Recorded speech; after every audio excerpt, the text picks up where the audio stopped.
Hello बच्चों, let us set this given question. So the given question says that a transfer characteristics curve of a transistor having the input and the output resistance 100 ohms and 100 kilo ohms respectively is shown in the figure. The voltage and the power gain are respectively. तो देखिए यहाँ पे हमें voltage and power gain निकालना है and उसके लिए हमें कर्व दिया हुआ है। तो आप देख सकते हो ये जो कर्व दिया है इसमें हमें IC एंड IB ये वैल्यूज हमें दी गई है। बट यहाँ पे एक छोटा सा करेक्शन है, इसे माइक्रो एम्पियर कीजिए सो दैट हमारी जो आंसर्स है वो सही आएंगे। इसे हम माइक्रो एम्पियर करके कंसिडर करने वाले हैं।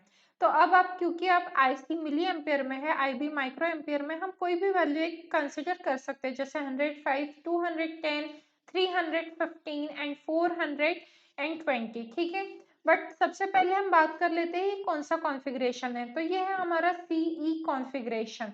यहाँ पे हम कौन सा कॉन्फ़िगरेशन देख रहे हैं? CE कॉन्फ़िगरेशन देख रहे हैं। कैसे? क्योंकि यहाँ पे हमारा जो आउटपुट करंट है आई आउटपुट वो है हमारा IC एंड जो इनपुट करंट है वो क्या है? IB है। तो इसके लिए हमारा current gain that is beta, इसकी वैल्यू क्या हो जाएगी? IC by IB, right. ये हमारा बीटा हो जाएगा। और हमें दो वैल्यू यहाँ पे दी गई है, R in that is the input resistance वो दिया है हमें 100 ओम्स एंड आउटपुट रेजिस्टेंस दिया है R out वो दिया है हमें 100 किलो ओम्स दिया है। तो दिस मच ऑफ डेटा हमारे पास है दो एंड इसके बेसिस पे हमें voltage gain and the power gain calculate करना है। तो चलिए स्टार्ट करते हैं यहाँ पे। तो क्योंकि अब करंट गेन क्या होता है मेरा? बीटा। देखिए करंट गेन यहाँ पे फॉर्मूलाज आपको पता होना जरूरी है।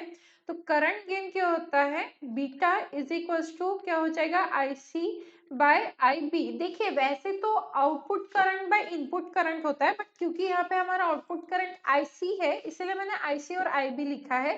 तो ये फॉर पर्टिकुलर दिस सिचुएशन है, अदरवाइज इसका formula output current by input current है। ठीक है, अब हमें क्योंकि वोल्टेज गेन निकालना है तो वोल्टेज गेन जो हम V से डिनोट करते हैं वो क्या हो जाएगा हमारा? देखिए क्या होता है वो IC बाय IB इंटू क्या हो जाएगा? R output upon R input हो जाएगा, राइट। इनपुट।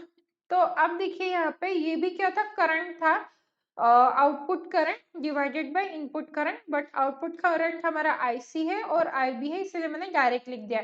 तो इसे मैं beta into R output upon R input ऐसे भी लिख सकती हूँ, राइट। एंड रही बात अब पावर गेन की, तो पावर गेन अगर हम यहाँ पे कैलकुलेट करेंगे AP, तो वो क्या हो जाएगा हमारा? IC square upon IB square into R output upon R input हो जाएगा। तो यहाँ पे मतलब ये क्या हो गया? Beta square into R output upon R input हो गया। ठीक है, तो यहाँ से हमें वोल्टेज गेन और पावर गेन मिल जाएगा। तो चलिए कैलकुलेट करते हैं। इसके लिए हमारी R इन की वैल्यू हमारे पास है जो है हमारी 100 ओम्स एंड R आउट हमारे पास है जो है हमारा 100 इंटू 10⁻³ ओम्स, क्योंकि किलो ओम्स दिया था। ठीक है, अब यहाँ से हम कौन सा पॉइंट कंसीडर कर रहे हैं IC के लिए? 5 एंड 100 वाला। ठीक है, तो ये हम 5 मिली एम्पियर और 100 माइक्रो एम्पियर कैलकुलेट कर रहे हैं जो है हमारा IC और IB। ये कहाँ से आया? ये आया हमारे ग्राफ से। ठीक है, आप कोई भी पॉइंट कंसीडर कर सकते हो, मैंने फर्स्ट पॉइंट कंसीडर किया है। तो स्टार्ट करते हैं कैलकुलेशन। सबसे पहले बीटा कैलकुलेट कर लेते हैं। तो बीटा क्या आ जाएगा? 5 बाय आ जाएगा 100। तो ये हमारा मिली एम्पियर है और ये क्या है हमारा? माइक्रो एम्पियर है। तो इसे जब कैलकुलेट करेंगे तो ये हो जाएगा 5 इंटू 10⁻³ डिवाइडेड बाई ये 100 इंटू 10⁻⁻6। तो इसे कैलकुलेट करने के बाद आंसर क्या आ जाता है हमारा? 50। ठीक है, बीटा की वैल्यू आ गई 50। अब हम आसानी से AV की वैल्यू फाइंड आउट कर सकते हैं। बीटा की वैल्यू डाल दो यहाँ पे 50 इंटू आउटपुट रेजिस्टेंस क्या है हमारा? यहाँ पे आ जाएगा 100 इंटू 10⁻³ इनपुट रेजिस्टेंस क्या है? 100 है, राइट। तो आप देखो ये 100 से 100 कट हो गया। AV मतलब वोल्टेज गेन क्या आ गया हमारा यहाँ पे? 5 इंटू 10⁻⁴। अब इसी तरीके से हम पावर गेन भी कैलकुलेट कर लेंगे, बट यहाँ पे क्या है? बीटा का स्क्वायर मतलब 50 का square, right. Into again same values 100 into 10⁻³ and divided by 100, तो ये 100 से 100 कैंसिल हो गया। तो अब एपी कितना आया हमारे पास यहाँ पे 2500, क्योंकि स्क्वायर लिखा था इसीलिए 2500 इंटू क्या हो जाएगा यहाँ पे हमारा 10⁻³ राइट। तो जब हम इसे कैलकुलेट करेंगे तो हमारा आंसर हम किस टर्म्स में लिखेंगे 2.5 इंटू 10⁻⁶।